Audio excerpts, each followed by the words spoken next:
بسم اللہ الرحمن الرحیم الحمد للہ رب العالمین والصلاة والسلام علی رسولہ الکریم وعلی آلہ واصحابہ اجمعین۔ تو رسول اکرم صلی اللہ علیہ وسلم کی محبوبیت کے لحاظ سے کہ آپ کائنات میں سب سے بڑے محبوب ہیں، اس پر جو اس کے اسباب تھے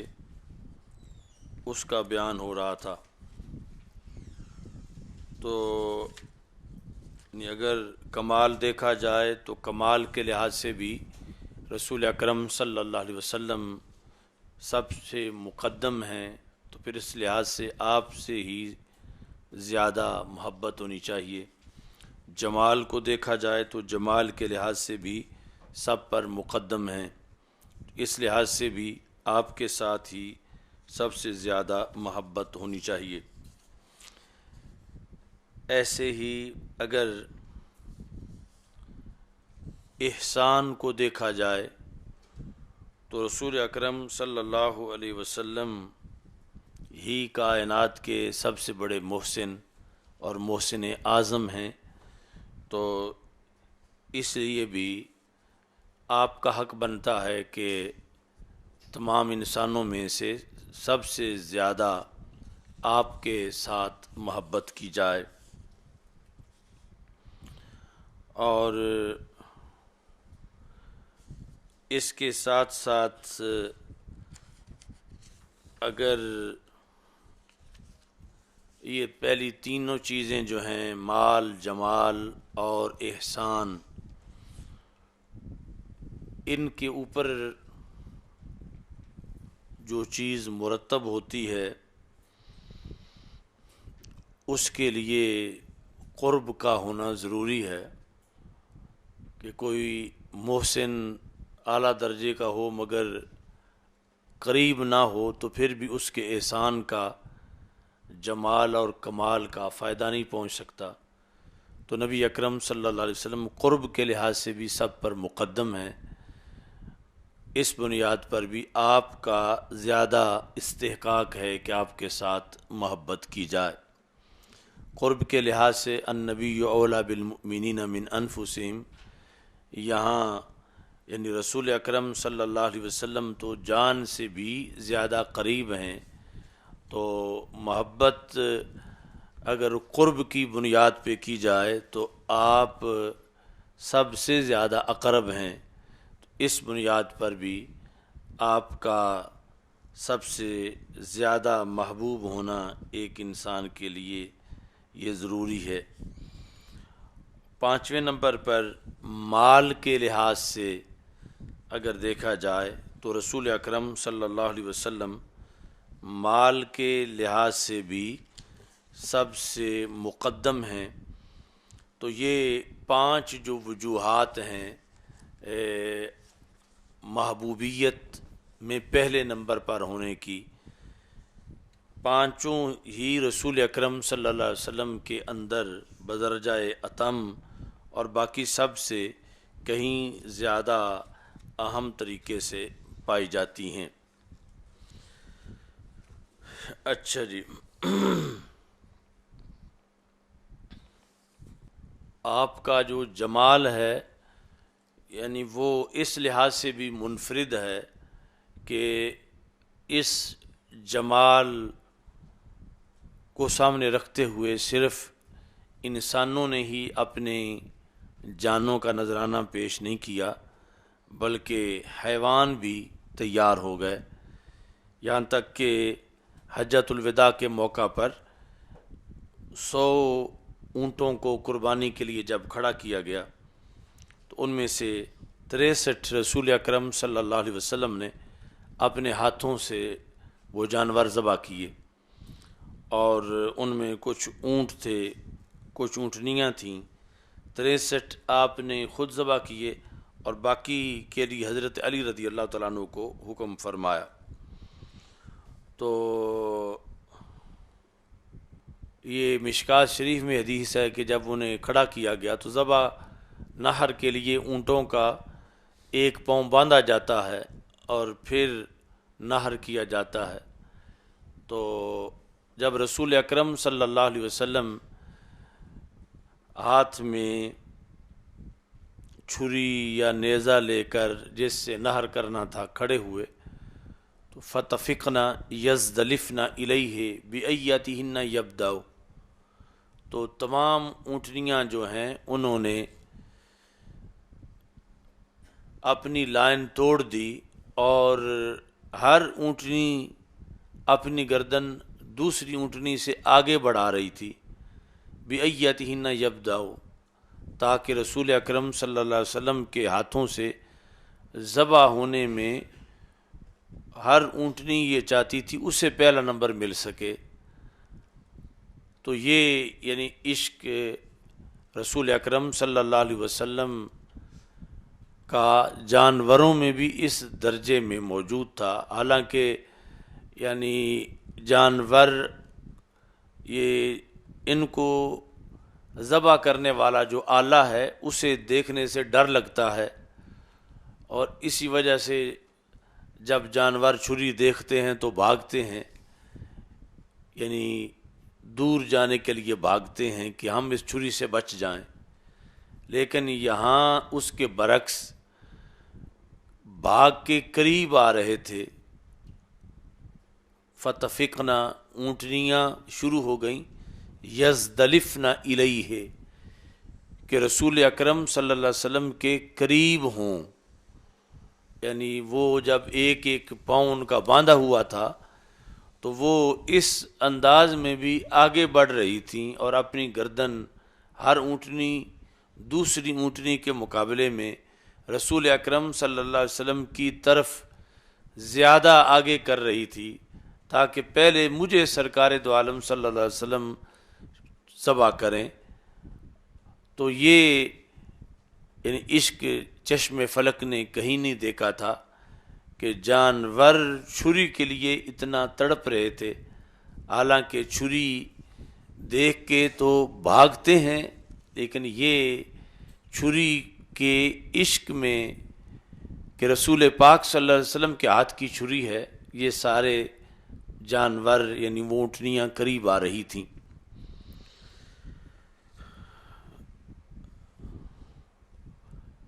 موطا امام مالک میں ہے کہ رسول اکرم صلی اللہ علیہ وسلم نے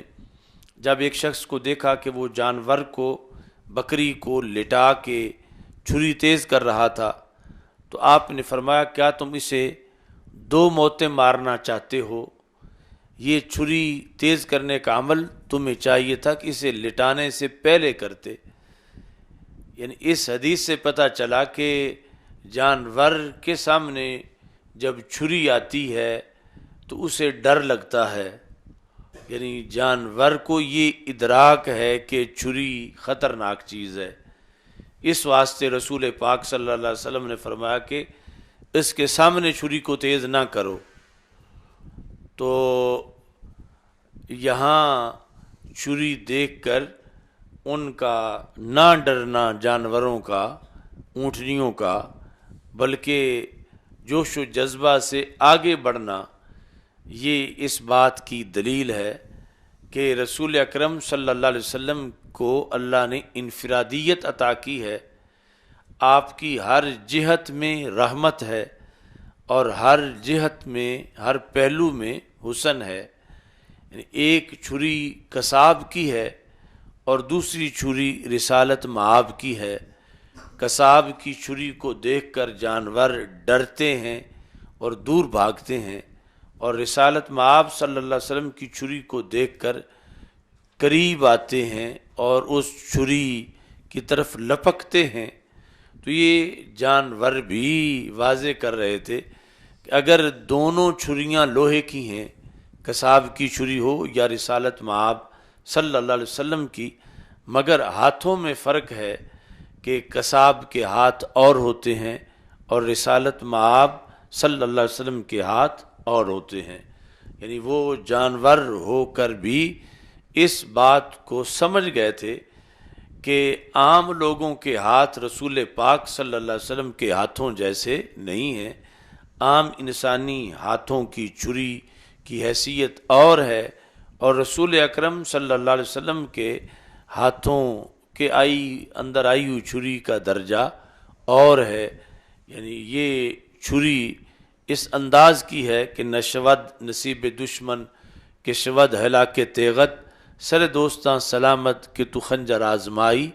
ہم آہوان صحرا سر خود نہادہ برکف، با امید آن کے روزے با شکار خواہی آمد، کہ یہاں پر جو عشق ہے رسول اکرم صلی اللہ علیہ وسلم کا، اس کا ظہور ہو رہا ہے کہ عام جو محبوب ہیں ان کی طرف سے ان کا مسکرانا یا ان کا محب کو پھول دینا، اس کا تذکرہ کیا جاتا ہے۔ اور یہاں وہ محبوب ہیں جب مسکرائیں تو جو رحمت برستی ہے وہ تو اور انداز ہے، اگر ذبح کرنے کے لیے چھری ہاتھ میں ہو تو یہ پھر بھی حسین ہیں، اور یہاں محبت کا ذائقہ کڑوا نہیں ہوتا، اور چھری دیکھ کر بھی انسان تو کیا حیوان بھی رسول اکرم صلی اللہ علیہ وسلم کے ہاتھوں اپنے آپ کو ذبح کروانے پر اپنی خوش قسمتی سمجھتے ہیں کہ یہ ہر کسی کا مقام و مرتبہ نہیں کہ اسے یہ چھری نصیب ہو، یہ خاص جانور ہیں کہ جنہیں رسول پاک صلی اللہ علیہ وسلم کے مقدس ہاتھوں سے ذبح ہونے کا شرف ملنے والا تھا۔ اب اگلی حدیث شریف جو ہے اس کے اندر باب حلاوت الایمان، ایمان کی مٹھاس، مضاف الیہ میں چونکہ مغایرت ہوتی ہے تو ایمان اور چیز ہے اور ایمان کی مٹھاس اور چیز ہے، تو کبھی ہوتا ہے کہ ایمان بھی پایا گیا ہے، ایمان کی حلاوت بھی پائی گئی ہے، اور کبھی یہ کہ ایمان تو ہے مگر ایمان کی حلاوت نہیں ہے۔ تو یہ حدیث شریف انسانی زندگی میں بہت اہم کردار ادا کرتی ہے، چونکہ انسانی زندگی کے اندر کئی نشیب و فراز ہوتے ہیں، کبھی انسان جو ہے وہ خوشحال ہوتا ہے، کبھی تنگ دست ہوتا ہے، کبھی امیر کبھی فقیر، کبھی مریض کبھی صحیح، کبھی کوئی صورتحال کبھی کوئی صورتحال۔ تو اس حدیث شریف پر اگر بندہ عمل کرے تو وہ کبھی بھی زندگی میں مایوس نہیں ہوتا، اور نہ ہی زندگی میں اپنی زندگی سے وہ کبھی بیزار ہوتا ہے، بلکہ ہمیشہ جیسی بھی کیفیات ہوں وہ اپنی زندگی کی لذت محسوس کرتا ہے۔ آج ماڈرن دنیا میں لوگ یعنی زندگی کو انجوائے کرنے کے لیے بہت سے ہیلے بہانے پاپڑ بیلتے ہیں، اور پھر بھی زندگی کو ہم ہر وقت خوشیوں سے بھرپور نہیں کر سکتے، اگرچہ وہ بادشاہی کیوں نہ ہوں، بہت زیادہ پیسے والے کیوں نہ ہوں، بالآخر پیسہ خرچ کر کے بھی، سیر سپٹا کر کے بھی، ساحل سمندر اور مری کی پہاڑیوں میں گھوم کے بھی، انہیں رات جب سونے لگتے ہیں تو پلٹ کے مایوسیاں واپس آ جاتی ہیں، یا دن کو ہی کچھ وقت کے بعد، یا کچھ مہینوں کے بعد، کچھ ہفتوں کے بعد۔ تو صرف مومن کے پاس ایسے مواقع ہیں کہ جس کی وجہ سے یہ ہمیشہ اپنی زندگی کو انجوائے کر سکتا ہے۔ یہاں حلاوت جو ہے وہ اس معنی میں ہے کہ اسے ہمیشہ ہی اپنی زندگی اچھی لگے، اور یہ نہ کہ کاش کہ میں مر جاؤں یا بیزار ہو جائے۔ تو اس کا یہ طریقہ ہے کہ صرف ایمان نہ ہو بلکہ ایمان کی مٹھاس محسوس کرنے کا طریقہ بھی بندے کو آتا ہو، تو پھر جا کر اس کی زندگی خوشگوار گزرتی ہے۔ یعنی آج ایک تو وہ لوگ ہیں جو کہ ہیں ہی غیر مسلم، دوسرے وہ ہیں جو مسلم ہیں، تیسرے وہ ہیں جو مسلم ہونے کے ساتھ ساتھ انہیں حلاوت ایمان کا ذائقہ اور ذوق چکھنے کا طریقہ بھی آتا ہے۔ اکثریت وہ ہے جو مومن تو ہیں مگر انہیں اپنے ایمان کی لذت آتی نہیں، مومن تو ہیں مگر ایمان کی حلاوت سے محروم ہیں۔ تو جب ایمان کی حلاوت سے محروم ہیں تو شمار تو مومن ہی ہوں گے، اور قیامت کے دن جہنم کے دائمی عذاب سے اس ایمان کی وجہ سے محفوظ رہیں گے، ہمیشہ جہنم میں نہیں جائیں گے۔ مگر جو پورا فائدہ ہے ایمان کا دنیا کے اندر، یہ انہیں میسر نہیں آئے گا۔ ایمان ہونے کے باوجود وہ خوش نہیں ہوں گے، اور جنہیں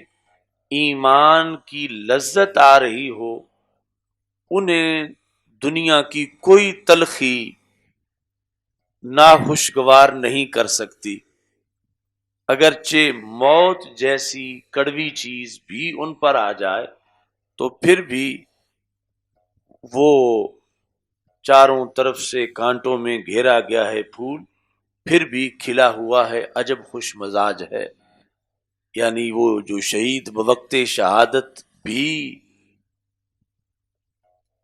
شکایت نہیں کرتا اور اللہ کے جلووں میں مست ہوتا ہے، تو وہ اپنے ایمان کی لذت محسوس کر رہا ہوتا ہے۔ تو سب سے کڑوی چیز تو موت ہے، تو موت کی وجہ سے بھی اس کا ذائقہ کرکرا نہیں ہوتا، اور وہ اپنی خوشی کے عروج پر ہوتا ہے جبکہ اللہ کے لیے اس کی جان نکل رہی ہوتی ہے۔ تو یہ حدیث شریف جو ہے یہ یعنی انسان کو مایوسیوں سے بچانے کے لیے، نا امیدیوں سے محفوظ رکھنے کے لیے، ڈپریشن اور ٹینشن سے محفوظ رکھنے کے لیے، اور انسان کو اپنی زندگی کا مزہ لینے کے لیے اس حدیث کو پیش نظر رکھنا چاہیے۔ تو یہ بہت بڑا نسخہ ہے ایک مومن کی خوشحالی کا۔ تو اب ایمان والے ہم سارے ہیں اللہ کے فضل سے، مگر ایمان اور چیز ہے اور حلاوت ایمان اور چیز ہے۔ حلاوت ایمان اب بندے کے پاس میٹھا ہونا اور چیز ہے، اور زبان کے ذریعے اس کی مٹھاس لینا اور چیز ہے۔ تو ایمان کی مٹھاس لینے کے لیے تاکہ کوئی چیز بندے کو کڑوی نہ لگے، سخت سے سخت حالات بھی اسے کڑوے نہ لگیں، تو ضروری ہے کہ اس کے ایمان کے اندر ایسے سورسز ہوں جس کی وجہ سے وہ ایمان کی چاشنی محسوس کر سکے۔ جس طرح کہ زبان پر ٹیسٹ بڈز ہیں جن کی وجہ سے بندے کو کسی چیز کا ذائقہ آتا ہے، اگر وہ ٹیسٹ بڈز نہ ہوں اور چیز پاس پڑی ہو تو بندہ اس سے صحیح محظوظ نہیں ہو سکتا، جو کہ اسے چکھنے سے، کھانے سے اسے ذائقہ آتا ہے اور محظوظ ہوتا ہے۔ تو ایمان کے لیے جن وجوہات کی بنیاد پر ایمان جو حاضر ہے، جو موجود ہے، اس موجود ایمان سے لذت کے حصول کا جو ذریعہ ہے کہ جس کے نتیجے میں انسان کبھی مایوس نہیں ہوتا، وہ ذریعہ، وہ ذرائع اس حدیث میں بیان کیے گئے ہیں، اور اس کو سامنے رکھتے ہوئے پھر مومن کی زندگی ہمیشہ خوشیوں سے بھرپور ہوتی ہے۔ یعنی کافر کے پاس تو ایمان ہی نہیں، مومن کے پاس ایمان ہے، اور ایمان کے ساتھ پھر جس وقت یہ چیزیں اسے میسر ہیں جو اس حدیث میں آ رہی ہیں، تو یہ اعلیٰ درجے کا ایمان ہے۔ یعنی دوسرے لفظوں میں جو بحث امام بخاری کر رہے ہیں، اور امام اعظم ابو حنیفہ رحمۃ اللہ علیہ کے لحاظ سے کہ یہ وہ ایمان ہوگا جو کہ بہت زیادہ نور ایمان اور انجلا رکھتا ہے۔ تو حدیث شریف میں رسول اکرم صلی اللہ علیہ وسلم کا فرمان ہے، ثلاث من کن فیہ وجد حلاوت الایمان، تین چیزیں ایسی ہیں کہ جس میں وہ ہوں وہ ایمان کی مٹھاس محسوس کرتا ہے۔ یعنی ایمان ہونے کے باوجود اگر یہ تین چیزیں نہیں تو ایمان کی مٹھاس نہیں آئے گی اور بندے کا ذائقہ کڑوا ہی رہے گا، اور اگر یہ تین چیزیں ہوں گی تو پھر بندے کو کوئی تلخی سرنگوں نہیں کر سکتی۔ تو یہ رسول اکرم صلی اللہ علیہ وسلم کا انداز گفتگو ہے کہ اس طرح ایک چیز کو پہلے اجمالاً ذکر کرنا اور پھر تفصیلاً ذکر کرنا، یعنی اس سے مخاطب کو یاد رکھنے میں آسانی ہوتی ہے۔ یعنی اگر اس طرح ہوتا کہ میں چند چیزیں بیان کرنا چاہتا ہوں، آپ وہ یاد کریں، صحابہ سے فرماتے یا اس کے بغیر ہی ان تینوں چیزوں کا ذکر کر دیتے تو اس سے اتنا شوق پیدا نہ ہوتا اور اس کو یاد کرنے میں اتنی آسانی نہ ہوتی۔ چند کے ذکر کے مقابلے میں بھی جب فرما دیا تین چیزیں ایسی ہیں اور پھر آگے ان کا بیان کیا، تو عام یعنی جو متکلم ہیں، مقرر ہیں، ان کے لحاظ سے بھی طریقہ یہ موجود ہے کہ اپنی پوری گفتگو جو اس نے 3 گھنٹے کرنی ہے یا 7 گھنٹے کرنی ہے تو پہلے اس کا ایک اجمالی خاکہ لوگوں کے سامنے رکھے تاکہ ان کے سامنے ایک پورا سکیچ ہو کہ کیا بیان ہونے لگا ہے، اور اس سے پھر شوق بھی ہوگا اور حفاظت کرنے میں، یاد کرنے میں آسانی بھی ہوگی۔ تو رسول اکرم صلی اللہ علیہ وسلم نے فرمایا ثلاثن، یہ مبتدا ہے، اور آگے وجد حلاوت الایمان، یہ اس کی خبر ہے۔ تو سوال پیدا ہوتا ہے کہ ثلاثن تو نکرہ ہے اور نکرہ مبتدا واقع نہیں ہوتا، تو یہ پھر کس طرح مبتدا واقع ہو رہا ہے؟ تو اس کا جواب یہ ہے کہ اب یہ ہر جگہ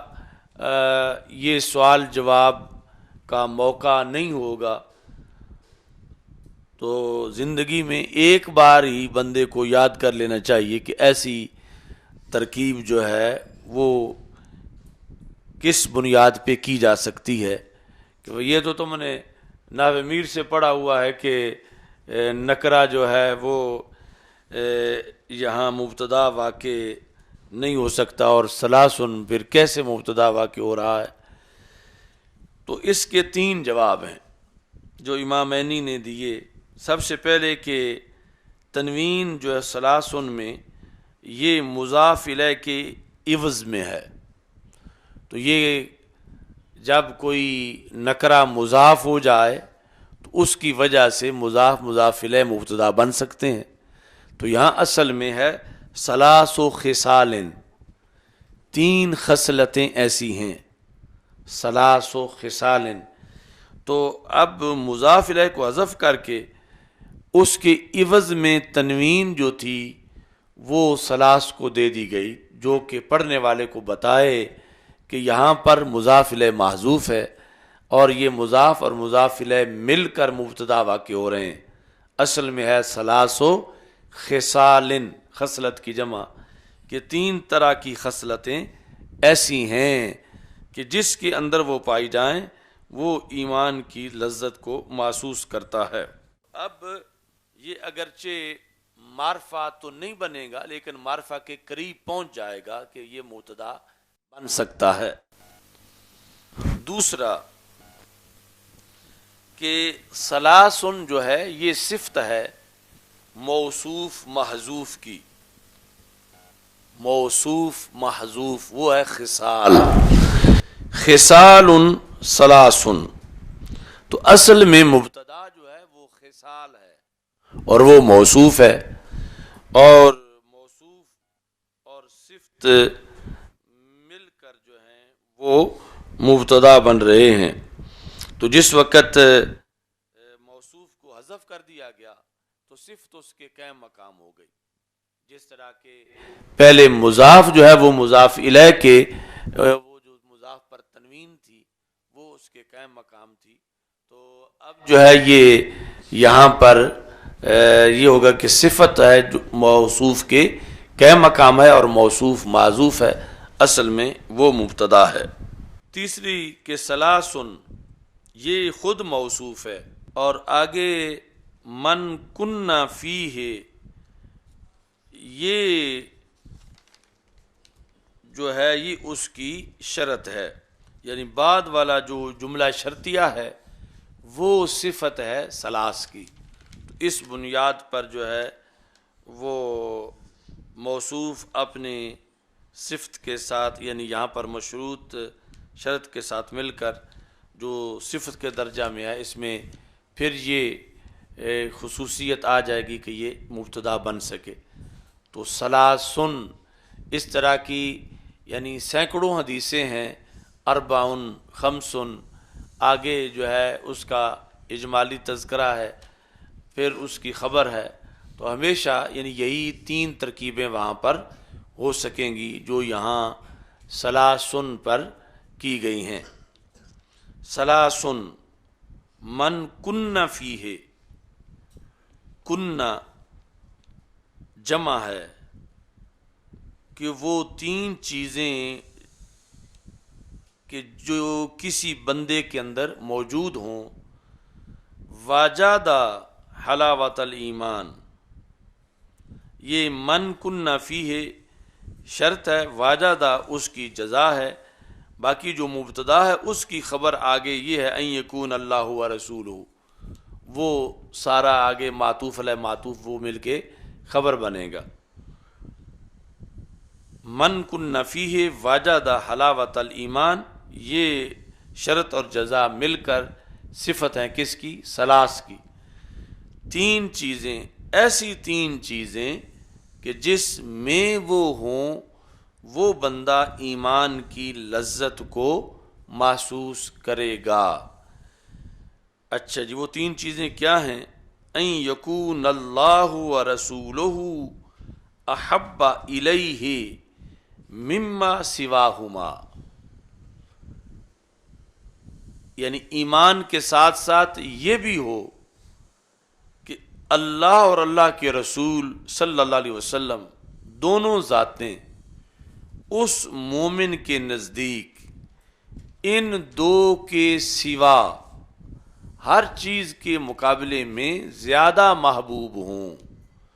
تو پھر اسے لذت ایمان آئے گی۔ اگر ان دو ذاتوں سے اس کا پیار اس درجے کا نہیں تو کبھی بھی اس کو اپنے ایمان کی چاشنی محسوس نہیں ہوگی۔ اگرچہ ایمان ہوگا لیکن وہ بھدا سا، بے مزہ، بے ذائقہ ایمان ہوگا، اور ہر وقت وہ بندہ چونکہ اسے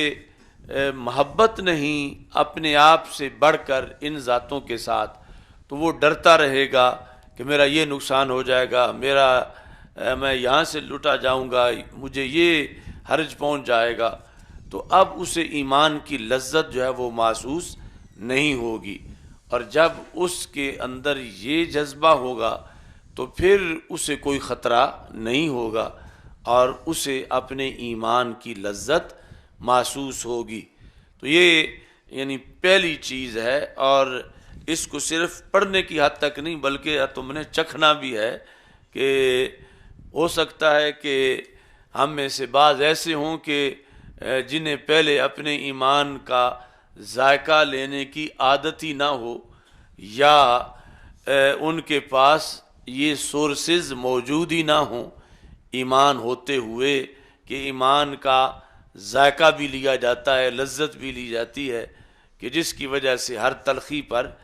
یہ ذائقہ اور مٹھاس غالب آ جائے۔ تو ان میں سے ابھی پہلی چیز کا بیان ہوا، اور اس کو زبانی یاد بھی کرنا ہے، ان یکون اللہ ورسولہ احب الیہ مما سواہما. باقی انشاءاللہ پھر کل بیان کریں. الحمدللہ رب العالمین والعاقبۃ للمتقین والصلاۃ والسلام علی رسول اللہ. استغفر اللہ لا الہ الا اللہ وحدہ لا شریک لہ لہ الملک صلی اللہ تعالی علیہ